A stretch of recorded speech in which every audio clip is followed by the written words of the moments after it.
has made within this period from all these 30s, all this floating of the naira, all the fuel subsidy removal, no other president have enjoyed it.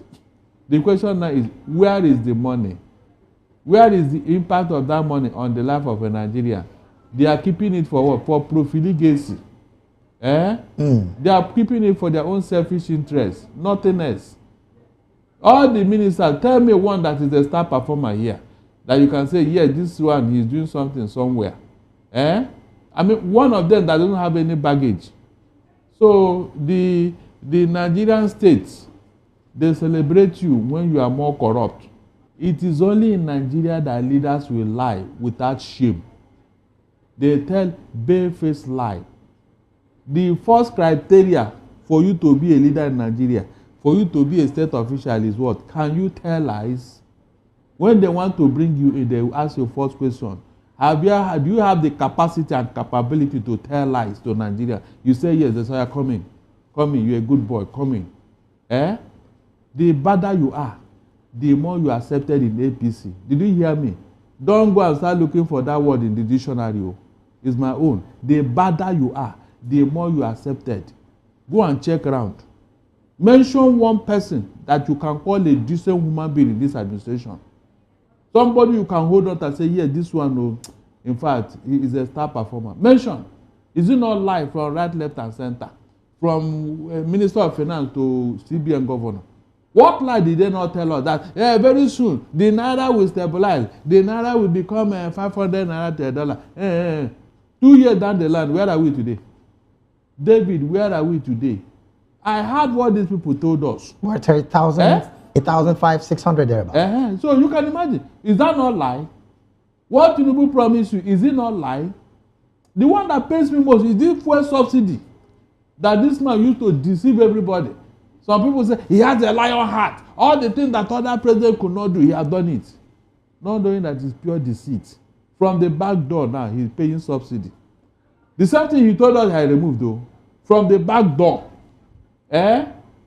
No accountability. No checks and balances.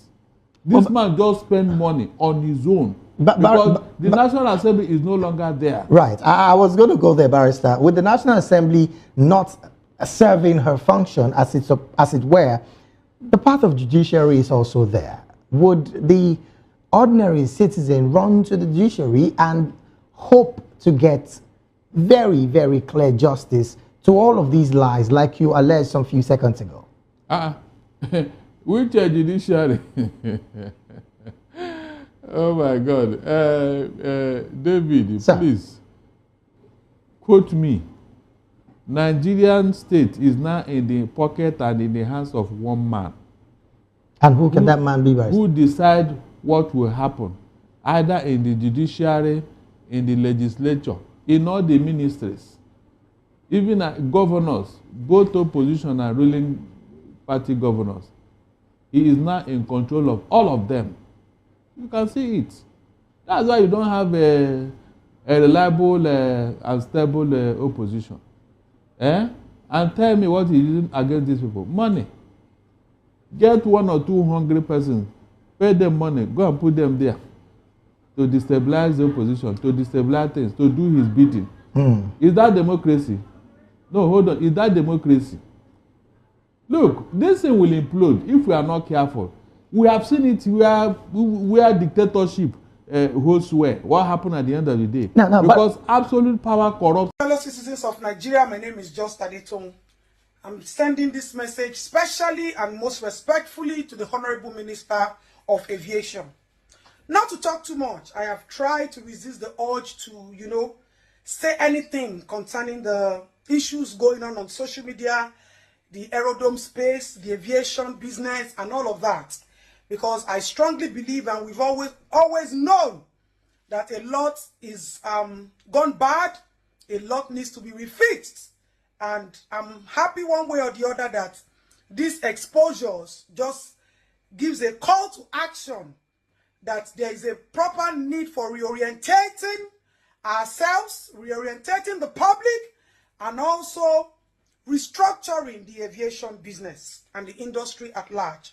The rules, the laws, the regulations, the policies Sir, with all due respect, everything not be fight, oh, I'm not here as an activist this evening, but I'm speaking in the space of a mother and an advocate that promotes for every woman's dignity and a girl child.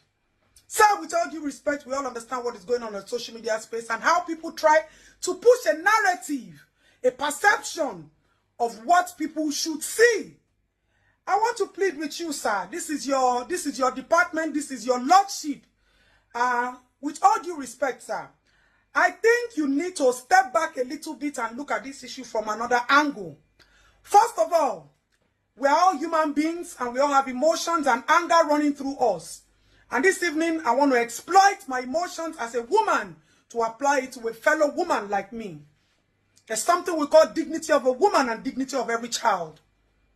Now, there's a video that was circulated on social media space. First of all, how did that video get into the media space?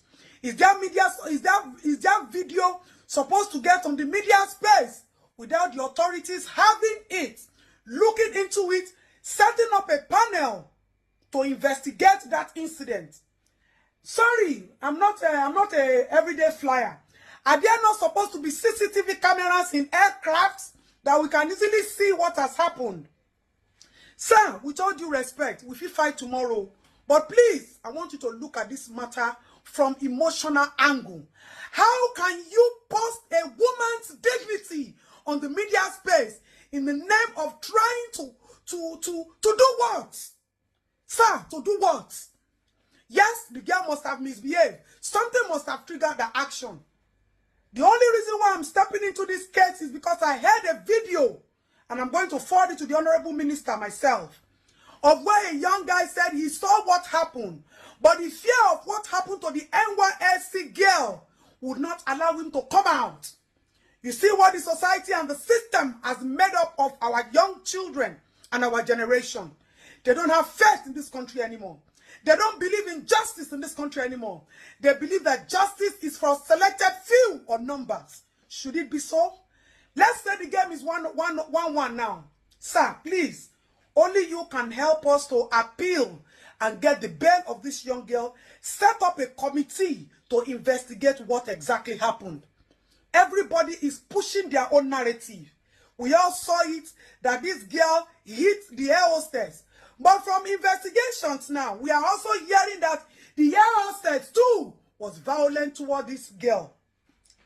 With all due respect, sir, I am pleading as a mother and as an advocate who would not encourage or support a woman's nude videos, her nakedness, her dignity, her pride to be posted on the media space just because somebody is trying to pass a message.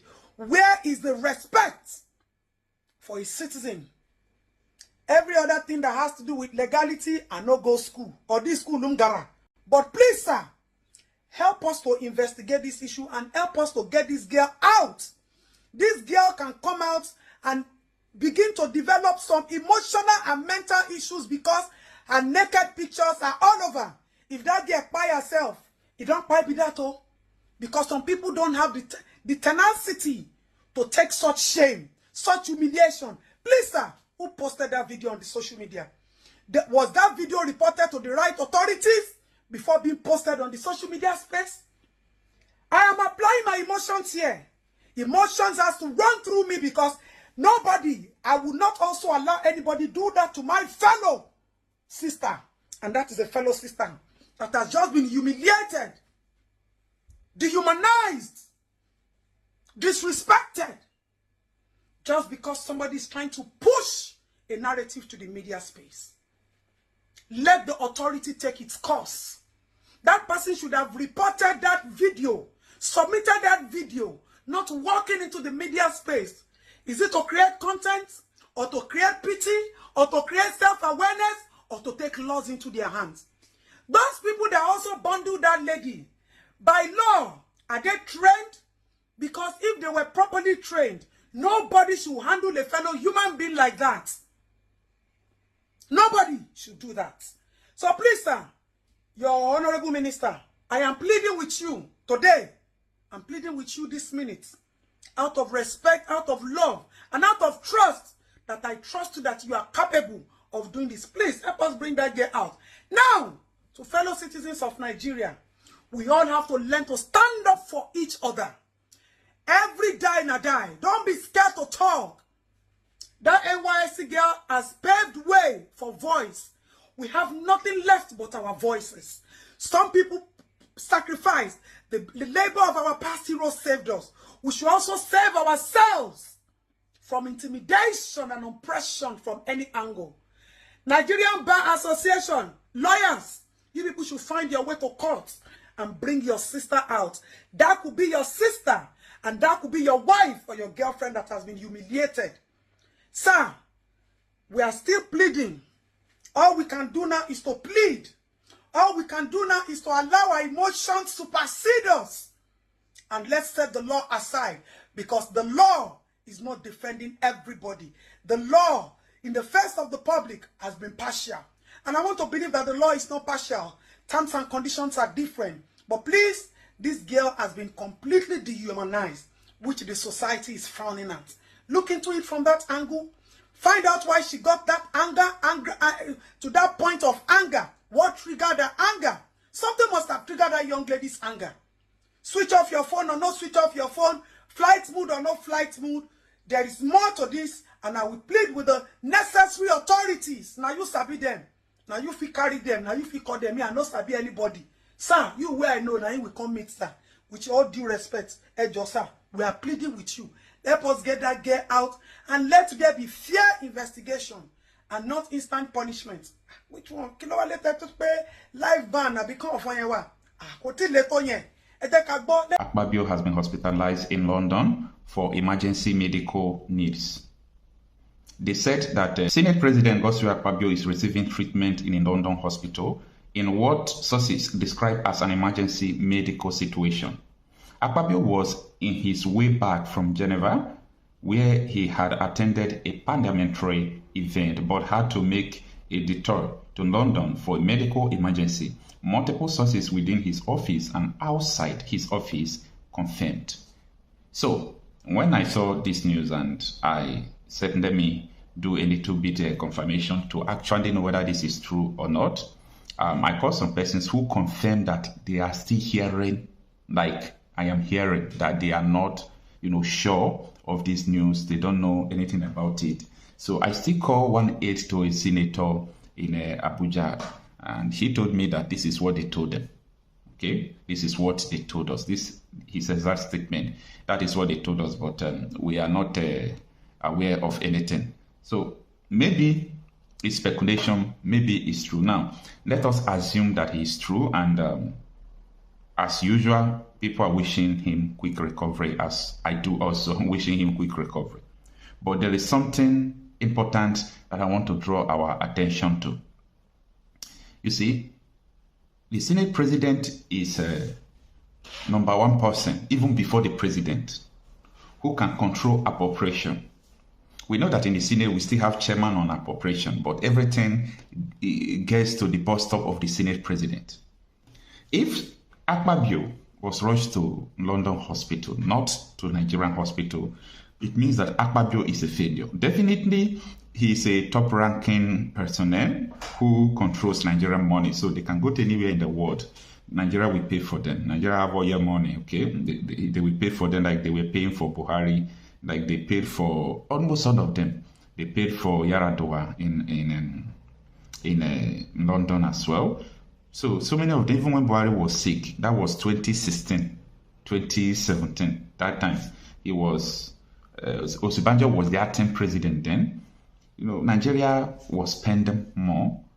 They were spending more on the hospital bills and everything, whereas Nigeria has all it takes to set up a very good hospital. Why Akpabio's case is different is because Akpabio is in charge of appropriation. Let me put it in that way. So he can map out some billions to have a standard hospital that will be free in Nigeria. The money they use to renovate the event center in Abuja is enough to build a standard hospital. Now, I'm not saying, a lot of people will misunderstand what I'm about to say now. Our guests who won the Women Africa Cup of Nations and the basketball as well, they gave them the total sum of $4 million. $4 million is there about 6 billion naira. Okay, 6 billion naira is enough to build a standard hospital. Let us say it will be left with some equipments, which Nigeria still have money to put into, the equipments to buy them from abroad, and all politicians, they should stop them from going abroad for hospital and so on and so forth. But this thing will never happen, because this is an indication that Nigeria has been mapped out for destruction. Nigeria has been mapped out for destruction. It is only poor people. Okay, it's only poor people and people who can't afford London. Anybody who can afford London hospital will just go to London hospital. How many years will this thing continue like this? If it is actually true that Senator Godswill Akpabio went for a medical checkup in London, I now understand why people don't pray that these people should recover. Okay, both including Anambra Senator, many of them, once they have headache, once they have BP, pian to London. And you think that the poor masses who went to Nigerian hospital and they did not even see money to pay hospital bill, the same government hospital asked them to go because they don't have money, like what I personally witnessed, okay, because they don't have money. You see why they don't pray that these people should get well. They don't pray that these people should get well. Because you went to London because you are a very big man, and the money belongs to the people. And the people, when they are sick, they cannot still go to the same hospital. And this is just the problem. So when you see so many Nigerians praying against their leader, wishing them death, this is where it is coming from. I try to put myself in different situations to understand the feelings of so many people. Yes, this is the reason why many Nigerians pray that their leader should die. Once they have heard, oh God, I beg, let this man die. They are serious about it too. Don't joke with that. They are serious about that. And when that happens, you will see jubilation. This is because they have seen that these people gamble with their life. These people gamble with their destiny. They do all sorts of things against them. Ordinary fundamental human right they can't give their citizen. But the most difficult thing about everything I'm saying now is that the same citizens, the same slaves that you are trying to tell the truth, they will still be the one that will come to tell you that no, everything is going well, this is that. I understand that the only thing that makes you slave is your mentality. And that is why you will not see anything wrong with you being a slave.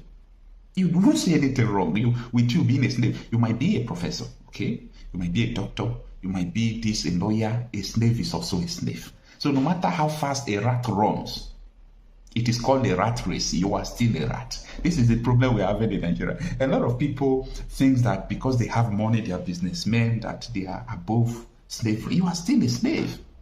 Your family's members, extended ones, are suffering. A system that works, big manism is not important. If you see a system that works, if you have been to all this abroad, okay, if you have been to Germany, if you have been to most developed countries in the US, and even some Asian countries, if you are rich, it is to your own pocket. It doesn't change the social status between you and someone who is not rich, because you go to the same hospital.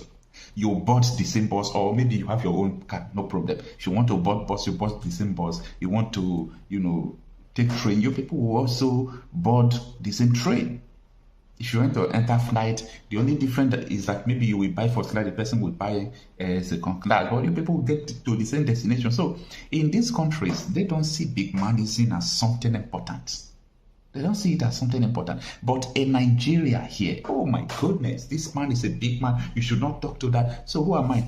Is he the one feeding me? I'm not interested in people's status. I'm interested in people's character and what they represent. I'm interested in how you treat your fellow human beings. So the reason where I started saying all these things is because of Akpabio being hospitalized in London. So if actually that this is true, it is a backstab on the people, on the poor masses. It's a very, very strong backstab at them. That someone who's supposed to appropriate money for hospitals to do everything is still in London. The president will go to London, other senators will go to London, many people will go to London. Only few of them who can't afford London will go to hospital, and the slaves are smiling. Well, he's missing. Nigerian president is missing. The president of the Federal Republic of Nigeria, a country with over 200 million people, is missing. And you know the funny thing, we have confidence. Like we decided to write it and come to national TV and say, Tinubu, the presidency is quiet about the whereabouts of the president. One thing about Nigeria is that every time I think I've seen enough, like every time I think I've seen it all, Nigeria will say, who are you? Make us show you something. Because what the fuck do you mean by saying that the president is missing? It's funny, but it's actually not funny. My own is, if you are in Nigeria, if you are in Nigerian and you are in Nigeria, or you are in Nigerian and you have family members back home, buy air tag for your family members. So. Because if the president can be missing and then everybody is fine, like everybody can come and tell us that the president is missing and there is nothing going on, take care of the security and safety of your own family members. Because what the fuck? This man said, you watched the first video, that he said Tinubu has occupied all the money he wanted. That nothing concern him, concern what is happening in the country. Okay. And the other lady said, came out and speak on behalf of women, on behalf of mothers, and on behalf of the ladies. Because why will my nude video doing outside? What will my nude video doing outside? Who permit it? Who gives the audacity? At the end of the day, it is the country that we come from. Yes, the leaders that we voted, we eager to have, give the authority. By you not paying, you know, they didn't even pay you. I wish they pay you for your nude to be outside, to be another understatement. But a fellow human being, a fellow sister and brother, do that to their fellow siblings. Thank God there are some people that have the audacity, the liver to came out and place order for that lady to be settled, because she needs to be settled. Yes.